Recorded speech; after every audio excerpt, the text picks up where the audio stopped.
Welcome to Glowing Success. I'm Heidi, your host. On this show, we dig into aesthetics, marketing, business strategy, wellness, and iridology. Whether I'm flying solo or sitting down with some incredible guests, this is your space to learn, grow, and build something beautiful. So let's get into this next episode. Welcome back to Glowing Success. Today I'm talking with Jess, founder of Leopard Goods. It is a small batch skincare brand. So Jess's story starts with a business at a farmer's market and a butter most of us have never heard of. So let's get into it. Welcome, Jess. Thank you. It's great to be here. I love this conversation because I really think that there is a lot of people out there that are probably interested in starting their own skincare brand or have come across maybe something similar to your story. So I thought it was interesting. I also love just seeing people using different kind of ingredients.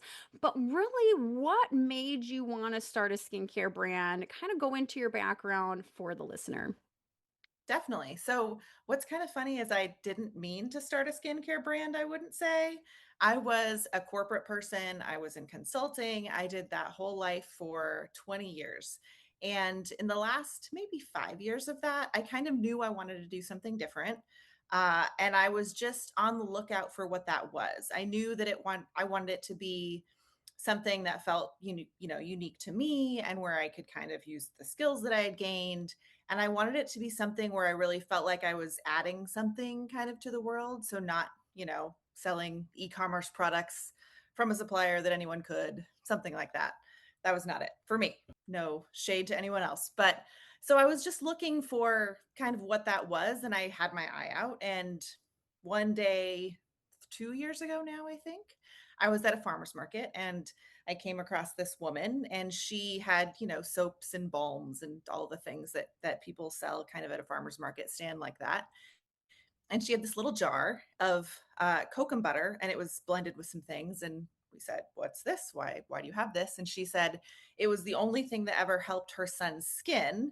And so we bought some, and it worked. It worked for me. I have some kind of skin irritation, and my boyfriend has eczema, and just different things like that.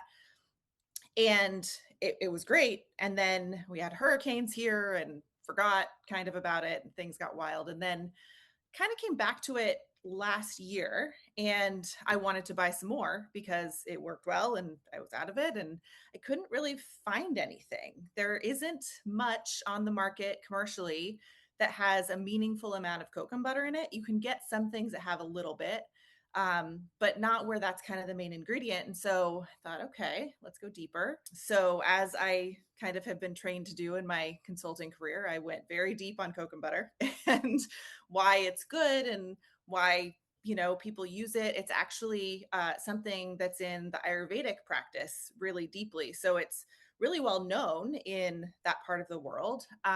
It's just not big in Western kind of practice. So it's a pretty impressive ingredient. It has a lot of benefits. And so I thought, well, I can probably figure this out. Let's learn about formulating balms. So I just started trying different things. And after quite a lot of batches, I would say, I came to something that I liked. The first product was Calm Balm, and that's something that's made just for skin irritation. And then I wanted something more general for just kind of moisture, that type of thing. And so then I made base layer and ended up with a skincare brand kind of by accident, but it really fulfilled everything I was looking for. I wanted something that I felt like was additive to the world. And, it seemed like the cocoa butter products should exist and didn't seem like anyone else was doing it. So I thought, why not me? Yeah, that's amazing. I mean, it's cool how we run across things. I love that your story has like, a lot of different elements, right? Like, yes, you were open to somebody else's business that they, have been playing around this ingredient. And then also, you were looking, you kind of had this, thing going on, right? Like you said, your boyfriend has eczema, you have maybe Hmm. some irritations. Like, Hmm. so I love that because it's not something, yes, you were open to another idea of doing something else, like starting a business or doing something outside of the normal work that you were doing. But I love that you were like, I'm just open for it. Like, whatever the universe has got for me. And I do feel like that, the universe works for us. I don't know if that's too woo-woo for people, but so I Totally love agree. that. I love that. I mean, your story is so relatable too, because we fall upon things like that in life. Okay, so before we go into Kokum butter and your products, I want to know, where did you come up with the name Leopard Goods? It's a great question. People often ask that. It's not that deep, other than that I think leopards are amazing and they have some cool qualities that I sort of relate to and maybe want to relate to. They kind of go their own way. They don't always go in packs. They do their own thing, and they can kind of stick with something for a long time. They'll sort of like stalk and hunt for days sometimes, and I kind of appreciate that. Like it took me a long time to find my thing, right? And they're also, I think one of my favorite facts about them is they're really adaptable. So they actually live across some of the most different environments in the world, like deserts and snow and like everything. And they can just kind of figure it out. And so that's something that I have had to do and aspire to continue to do, I would say. But leopards are great, basically, is the answer. I love that. And I will say, yeah, I mean, it gives like the essence, right? Like you said, what they're about gives the essence of what you're about. Okay, Hmm. so you deep dived into coconut butter. I love that, you'd mentioned that it has more of an Ayurvedic use, it's more popular and maybe like Ayurvedic practices, because I definitely have a background in that of going to Aveda and, learning more about Ayurvedic practices. And I have a good friend that she does Ayurvedic services. So like it's right up my alley. And that's probably why it caught my eye too when I was like first starting to like watch you and watch your content and learn about your company. But I will say, like, can you give us a little bit more about, your research when it came to, because I'm sure there's a lot of different butters out there. I'm sure there's a lot of different ingredients that we can really attach our services and our products to. So, what was the thing that really struck your eye about cocoa butter? I mean, I know you said that it really wasn't in a lot of things, or you had, researched that, but other than that, what was it that you're like, man, this is a fantastic ingredient? Yeah, so there's a few different things about it. One is that it's just a really hard butter. So if you pick up a piece of it, it kind of feels like a piece of soap almost, like it's very hard. And so when you melt it down and put it with things that make it spreadable, what actually ends up happening is it kind of forms this very, very thin barrier on top of your skin. Like in my mind, do you ever have that magic shell stuff on your ice cream when you were a kid? It's kind of like that. So it's very hard, very thin. So it's protective and it stays there, but it's not greasy. So it's kind of like, you put on this like fairly intense thing to protect and moisturize your skin, but it's not coming off on everything. And then the other thing is it's full of really good stuff, for lack of a better word. So the main kind of fatty acid in it is called stearic acid, and that actually is a part of your skin barrier. So it's actually helping to actively support your skin barrier when you use it. It's mildly anti-inflammatory. It has vitamin E. Like it just has a lot of kind of like the good stuff in it for your skin. And I think that's why, when people use it, they tell me that they get such good results because it's just kind of like really nourishing for your skin.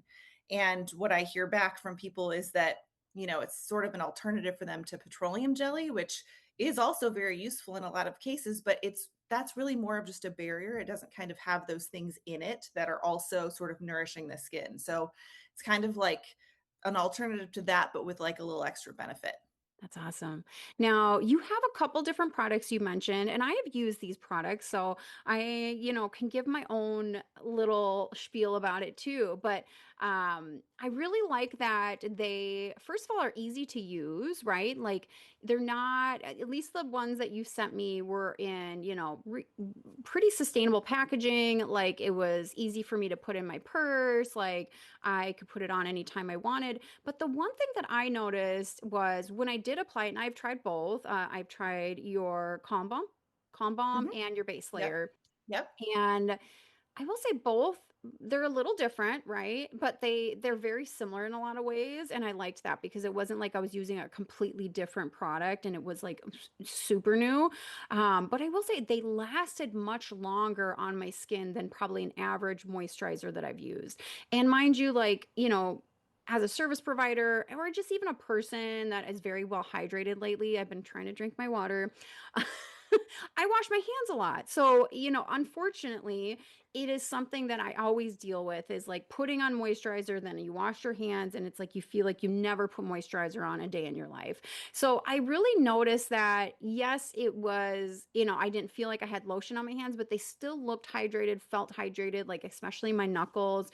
It's interesting the things that we notice when we notice them, right? Like I didn't notice that that was probably lacking until you have something that works really well. So, you had mentioned both of those products. Can you go into them a little further for us? Like, I know they're a Yes. little different, but a lot of people that listen to my podcast, like, they are beauty professionals or people who are interested in skin. So I'm sure that they're like, okay, why did you make two different ones when they're very similar?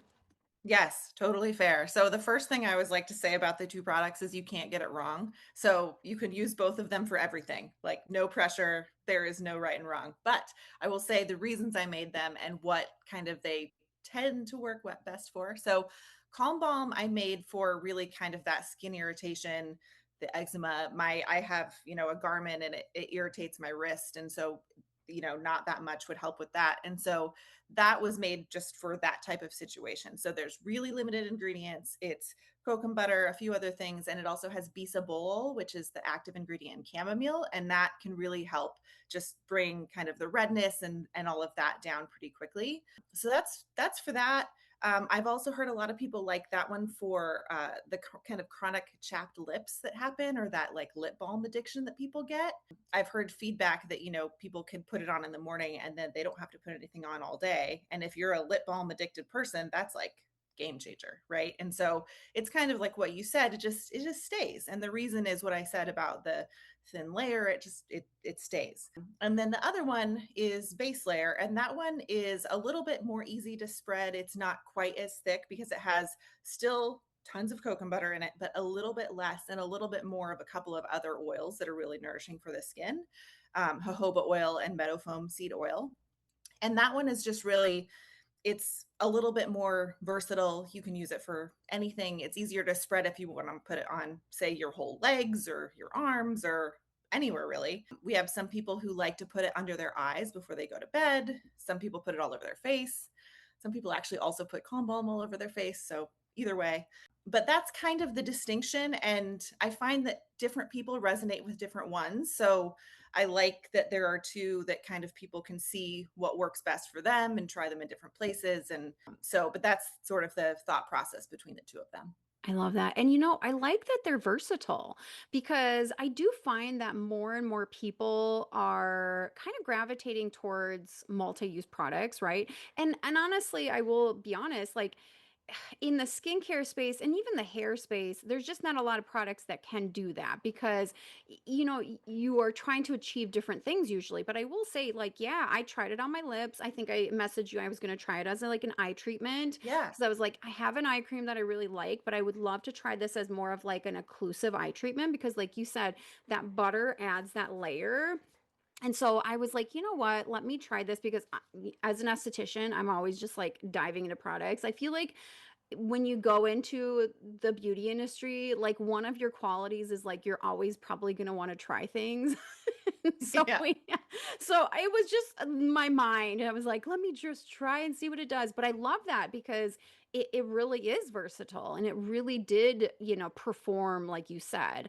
And it didn't cause me an irritation. I don't feel like it was too occlusive or thick that when I tried it as the eye treatment, that I felt like it was, blocking that breathability of the skin. It was, not going to clog my pores. I am more acne prone. So I definitely have a little bit different, I don't know, review when it comes to certain things, especially when I apply it to my face.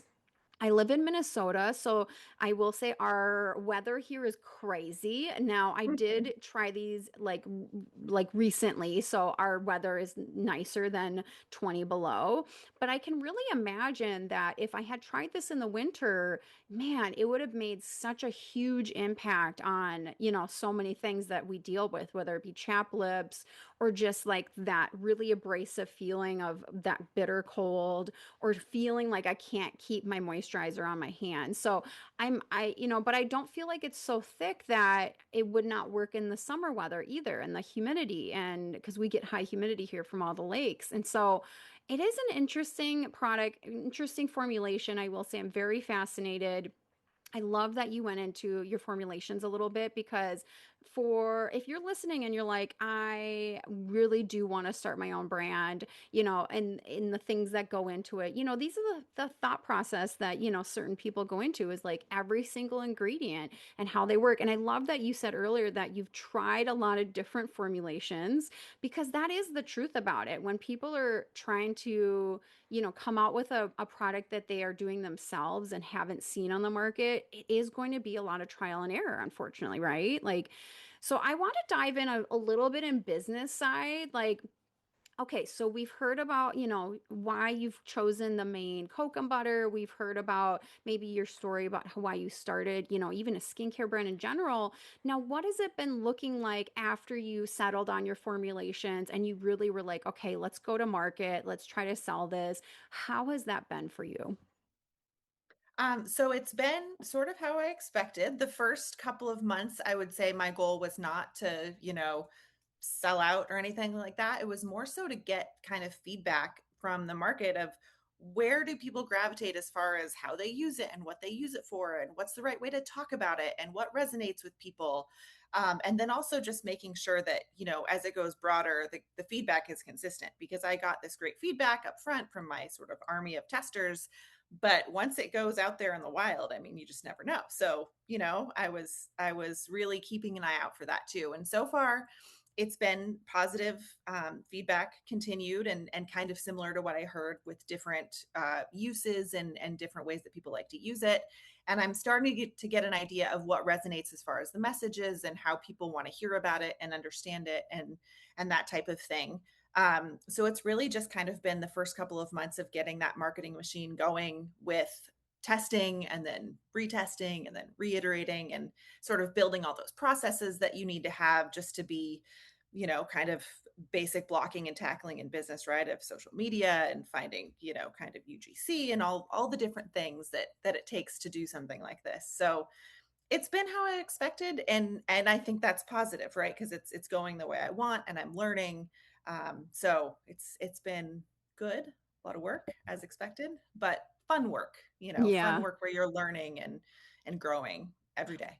Well, and I think like the biggest thing is when you start your own brand, or even just any business in general, that passion is there, right? Like you are passionate, number one, about what you're doing, what you're talking about, like what you're presenting to people. And so, that passion is what drives all those weird times of like trying all the different marketing things and doing all the different trade shows, or doing all the farmers markets, or whatever the case may be. So I think that's, that I always tell people, like, if you're not passionate about what you're doing, it is going to be so much harder of a journey, because unfortunately and fortunately, it is a journey. Like you're going to have to go on it, because everybody's business model is different. Everybody's client base is different. Everybody's different with how they want to do business. And I love that. I think it's fascinating. And that's one reason why I started this podcast, because I just love hearing about people's perspectives. I love hearing about people's stories. And I think that's really cool. I love that you're open to the journey too. I love that you're like, Yes. this is part of it. Like, this is part of starting a brand and doing my own thing. So I love that you embrace that, because it is a huge part that, unfortunately, as a business coach, I see that people have a little bit more, they're a little bit more closed off to, is they have a lot of expectations of what the outcome should be. And unfortunately, that's just not how business works, is like you have to be able to just kind of be a little bit loose with how you get to those goals, right? And sometimes it's a little harder for some. Now, I'm interested and curious of, what do you feel like was probably the hardest thing about formulation? So, because I think that's something that I hear often, is when people are formulating their own skincare brands, specifically estheticians, because that's who I talk to most often. There's a lot of different things that they run into problem wise. Did you have anything where you're like, when you were playing around with formulations, that you were surprised by, or you were like, oh wow, this is a bigger hurdle than I thought? Yeah, so the biggest challenge for me is that Kokum butter is a little bit hard to work with because it's so hard and just the nature of it, it can get really grainy. And anyone who's worked with formulations and butters has probably felt that before, where it's kind of like sandy almost, and you're like, "Oh, I don't want that." So it can happen pretty easily with Kokum butter. And one of my hypotheses as far as why it's not more widely used is that it is a little bit hard to work with. So people kind of start to work with it and then they're like, it's not worth it. If they haven't gone on the extreme deep dive that I have and become committed to this ingredient. So it was a lot of what I had to do was just work through different techniques of how to get really consistent with not having that sort of texture problem happen. And so for me, that looked like holding kind of the melt at temperature for a certain amount of time to kind of break those bonds and make it less likely that the graininess would happen, and then sort of cool it quickly, get it into a freezer. So it's a multi-step process, but we got there. Lots of trial and error, lots of Excel spreadsheets with very detailed accounting of what I did and trying to figure out what made the difference and what didn't. And I think a lot of it is just kind of patience, similar to what we were talking about with starting the business of, just have to keep trying and keep hypothesizing. And sometimes you'll be wrong and sometimes it won't work at all. And eventually, if you keep going, you'll get there. But that was kind of the main thing I would say is it's just a challenging butter to work with. I think it's worth it. I'm glad I did. But there are a lot of very weird textures that came out in the kind of middle point. I can imagine. I can imagine. Yeah. But you're like, this is so worth it. And I love that because yeah, Yes. sometimes we have these little things in life where you're like, huh, but then you're like, nope, I'm gonna keep on going. And I love that. And I love that you kept a spreadsheet because we have to know what we've done in order to do something different, right? Like Exactly. same thing with I always tell people same thing with marketing, same thing with business. Like keep a spreadsheet of like what you've done, what you've tried, maybe the outcomes from that, and you will start to notice like either a trend or you'll start to notice things. And so I love that you did that cuz honestly like how else would we do it, you know? You're going to have Right? to keep and for yours it probably sounded very meticulous cuz it was dealing with temperatures and processes and how Yes. cool. Now, for me, I could easily see estheticians having this in their salons and spas. I could easily see this being a very versatile product for even them to have on their back bar. Now, did you have an ideal client in mind when you were formulating this? Obviously, you had, some eczema that had popped up in your own life. You had some, things like that. But did you, when you really were getting your formulations going, are you like, I really want to target these types of people or anything like that? So initially, I thought it would be kind of people with the skin irritation who just weren't able to find what they needed in the current sort of market, whether that's because it didn't work or whether that's because they don't love maybe using a petroleum jelly product or whatever it is. So that was kind of my initial thought, and that's why I made Calm Balm first. And I love that product. I think it's great, and I actually do have one esthetician who carries that for. She likes it for her rosacea clients.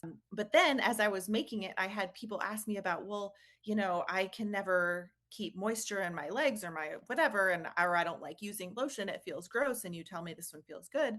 And so that's kind of where a base layer ended up coming out of like, oh, maybe there's this other group of people who need something different. And so that's why that one came so kind of quickly afterwards. But so it's almost like two different groups. And then what's funny is as people have tested it, there's been these other little groups that come out, like the lip thing or like the face, and these different personas. But those were kind of the initial ones that I had thought starting out. I love that. It's just so fascinating. Now, there's all these different places that we want to take our businesses and start. And when we start playing around with things and really getting that solid information, is there any other products that you want to come out with? Are you really solid on these two? I mean, these two are fantastic. So I could easily see you being like, I'm good right here. Let's just play around with how we use them, who sells them, who buys them, things like that. But I'm very curious because I could sometimes see people being like, well, now that my brain is ticking, here goes another product in mind. So I'm just curious, would you ever come out with any other products? Yes. So part of me wishes that I could be like what you said and just be happy with these products and continue. And maybe that would be good to do. But I have a very long list of products that people have asked me for as a result. And I don't know that I'll make all of them, but I will certainly probably make some of them. I think the first one is probably a lip product because that one is such a big use case. And you can certainly use the current, Calm Balm or actually either one, but I think I could make something that's even more specialized for that and also in the right container, so it's smaller and more easy to apply. And then I've also had some requests for natural fragrance to be added. That's something that I think I would want to play around with a little bit more carefully because fragrance formulation obviously is a like a whole own thing. But so that's something I would consider. I would always only ever also have a non-fragrance version because there's always people that want that and I want to respect that and me sometimes. But so that's another one. I could see a face specific product. I could see something specifically for like heels and elbows and kind of like the very rough places. So and I could keep going. But those are sort of the Yes. first set that come to mind. I love that. One thing that came to mind is like when people offer pedicures, they would love like a product like that. When estheticians obviously are gonna be so big into, yeah. So anyway, my business mind is like, ooh, there's all these different people. Perfect. Yeah. Well, if you have ideas, I'm here for I love that. it. I do. I have so many ideas, and a lot of it just comes from me talking to so many business owners. So it's really Yes. fun. I love that. Okay, so if somebody's listening and they are like, I do want to start my own skincare brand, what is just one tip that you would suggest them when they're starting out? I think the best thing, or at least what helped me, was just starting with a really solid kind of viewpoint on what I was bringing that was different. And so for me, it was Kokum butter, but I don't think it has to be an ingredient. I think it could be maybe it's an approach to the process, maybe it's a certain thing you're trying to solve for. I think just having that one, like, this is the thing that makes me different from the like 1 million other skincare brands and this is why I really believe in it is very helpful because when you're in your kitchen on batch 37 and it didn't work, you kind of need something to hold on to. And so I think whatever that is, again, it doesn't have to be an ingredient. It could be whatever, your thesis is. But I think that's just making sure you're really, really clear on that is the right first step, or at least it was for me. Yeah. And I think, yeah, like I said earlier, that passion has to be there, right? So, like, and I think it wraps into that of like, why are you doing this? Like, what is Right. the thing to, hold on to? Because we do get lost in the process. We do get lost in all of the everyday things that come with like starting it. So, I agree with that. That's a really great tip because people sometimes need to write that down and keep it in front of them, right? We all Yes, do. We all do. always. Well, I'm very curious of what products you come out with, but I love the products you have currently. I think this is just going to spread like wildfire. I really love your formulation. I obviously was attracted to it for many reasons. One of the reasons was the scent-free option. Unfortunately, in the skincare world, there's just so much fragrance, even, so it's just an ingredient that I don't think is necessary sometimes. And so I love that you were saying even if you come out with a naturally scented product, you're gonna still have a scent-free option because that to me was Always. just chef's kiss. I just wish more brands would pick up on that because the sensitivity sometimes just comes from the fragrance, and you can get fragrance without using an actual fragrance. You can use like natural things like you said earlier. So I Mhm. love that. I'm very curious to see what comes out. We're obviously going to be following you. Now, if people are interested in purchasing your products or just following your journey, where can they find you? Yes. So Instagram at Leopard Goods. And then the website is leopardgoods.com. And there is a code that I have for your listeners if they're interested in trying. It's Yeah. Glowing Success 10. So just the name of the podcast and the number 10 for 10% off your whole order if you do want to try. We would love to have you. I love that. And of course, I will put all of those links in the show notes. So if you're curious, all you have to do is go to the show notes and click them, and it'll take you right there. Well, thank you so much for sharing your story. Thank you so much for talking about your products today, Jess. I know everybody's going to be super excited. Thank you. It was great talking to you.